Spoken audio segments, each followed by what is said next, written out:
disangka buatan luar negeri loh. Padahal, ini adalah karya anak bangsa. Seiring dengan berjalannya waktu, kesuksesan produk yang dirilis tentu mulai terlihat dengan kualitas yang bagus dan sesuai dengan kebutuhan pasar. Tak heran jika beberapa merek mendapatkan tempatnya tersendiri di hati konsumennya. Hal ini juga berlaku bagi merek lokal asli Indonesia. Ada beberapa merek asli Indonesia yang dikira produk luar negeri yang wajib kamu ketahui. Silver Queen. Silver Queen merupakan salah satu merek coklat yang banyak digemari semua kalangan di Indonesia, bahkan di luar negeri. Banyak orang yang mengira jika Silver Queen adalah merek coklat yang berasal dari luar Indonesia. Namun faktanya, Silver Queen adalah produk coklat yang asli dari Indonesia. Bahkan sampai sekarang, coklat Silver Queen masih dikelola oleh perusahaan asli Indonesia. Banyak penggemar coklat di seluruh Indonesia belum mengetahui jika produk pertama coklat Silver Queen berlokasi di Garut. Bahkan warga Garut sendiri hanya sedikit yang mengetahui soal fakta ini. Silver Queen adalah produk coklat yang diproduksi di industri lokal pada tahun 1950, tepatnya di Garut, Jawa Barat. Pabrik tersebut dikelola oleh keluarga Ming Che Chuang yang kemudian diberi nama PT Perusahaan Industri Keros. Sebelum menjadi PT Perusahaan Industri Keros, pabrik ini dimiliki oleh orang Belanda dengan nama NF Keros. Lalu, perusahaan ini dijual murah hanya karena pemilik ingin segera pindah dari Indonesia seiring masuknya Jepang ke Indonesia pada tahun 1942. Akhirnya, pabrik ini dibeli oleh pebisnis asal Myanmar yang sudah lama menetap di Bandung, lalu mengubahnya menjadi PT Perusahaan Industri Keros. Pabrik Silver Queen ini sebelumnya berada di Garut, namun karena permintaan coklat semakin meningkat, pabrik ini dipindahkan ke Bandung. Salah satu yang paling mendapat perhatian adalah Chuang tidak pernah melakukan PHK kepada karyawannya. Hanya ada dua penyebab ketika Chuang melakukan PHK. Pertama karena karyawan ini mencuri, dan kedua ketika karyawan itu meninggal. Pamor Silver Queen tidak hanya di Indonesia saja, namun rupanya Silver Queen juga memiliki pabrik tersendiri di Meksiko, Brazil, dan beberapa negara di Eropa.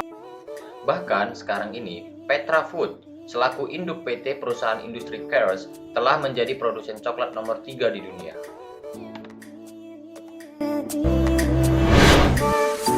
Equil Air Mineral. Equil mungkin masih asing di telinga kebanyakan masyarakat Indonesia. Namun, merek air mineral ini sudah cukup dikenal di kalangan menengah atas dan ekspatriat. Jika melihat penampilan kemasannya yang elegan, banyak orang akan mengira Equil adalah minuman impor. Namun, Equil merupakan air mineral buatan lokal yang diproduksi oleh PT Equalindo Lestari milik Morgan Sutanto. Morgan memulai usahanya pada tahun 1997. Ia melihat potensi pasar air mineral di Indonesia masih terbuka lebar. Para produsen lokal saat itu hanya bermain dalam produk air mineral dalam kemasan, sementara air mineral premium masih dikuasai produk impor. Indonesia yang kaya akan mata air akan sangat ironis kalau air pun harus mengimpor, pikirnya saat itu.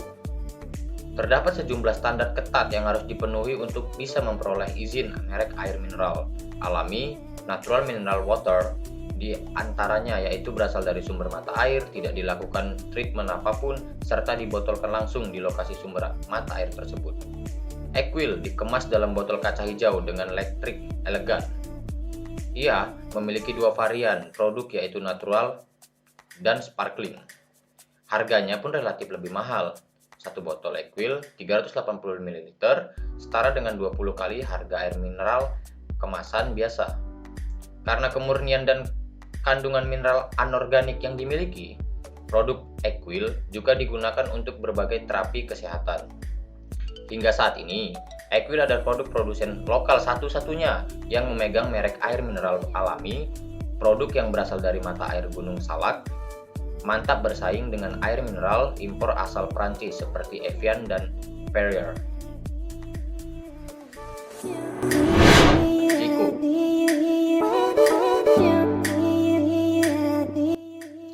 Jiko didirikan oleh salah seorang pengusaha salon asli Indonesia bernama Johnny Andrean. Ide untuk membuat Jiko Donat dan Kopi berawal dari kebiasaan Johnny yang sering melakukan perjalanan bisnis ke Amerika Serikat. Kala itu, Johnny gemar mencicipi berbagai donat khas Amerika. Awalnya, Johnny berniat untuk menjalin kerjasama dengan waralaba donat asli Amerika. Namun, ternyata harapan tersebut tak kunjung diwujudkan karena adanya keterbatasan seputar varian produk dan proses pemantauan kualitas. Akhirnya, Johnny Andrean memutuskan untuk memulai bisnis donatnya secara independen. Proses pengembangan ide dan inovasi berlangsung dalam waktu yang lama, kurang lebih sekitar 3 tahun sebelum gerai pertamanya dibuka. Dalam kurun waktu 3 tahun tersebut, Johnny berusaha melakukan riset dan survei pasar dan sampling mengenai produk donat seperti apa yang diinginkan oleh masyarakat Indonesia. Setelah melalui serangkaian proses panjang untuk mematangkan konsep bisnisnya, akhirnya pada 26 Juni 2005, gerai Jeko Donat dan Coffee yang pertama resmi dibuka di kawasan Supermall Karawaci, Tangerang. Ternyata konsep bisnis gerai donat modern ini mampu menarik perhatian dan minat masyarakat. Keberhasilan Jeko Donat dan Coffee kemudian mengiringi pembukaan gerai Jeko Donat dan Coffee di daerah lainnya. Dalam waktu 1 tahun saja, Jeko Donat dan Coffee mampu membuka 16 gerai dengan jumlah karyawan gerai mencapai 450 orang.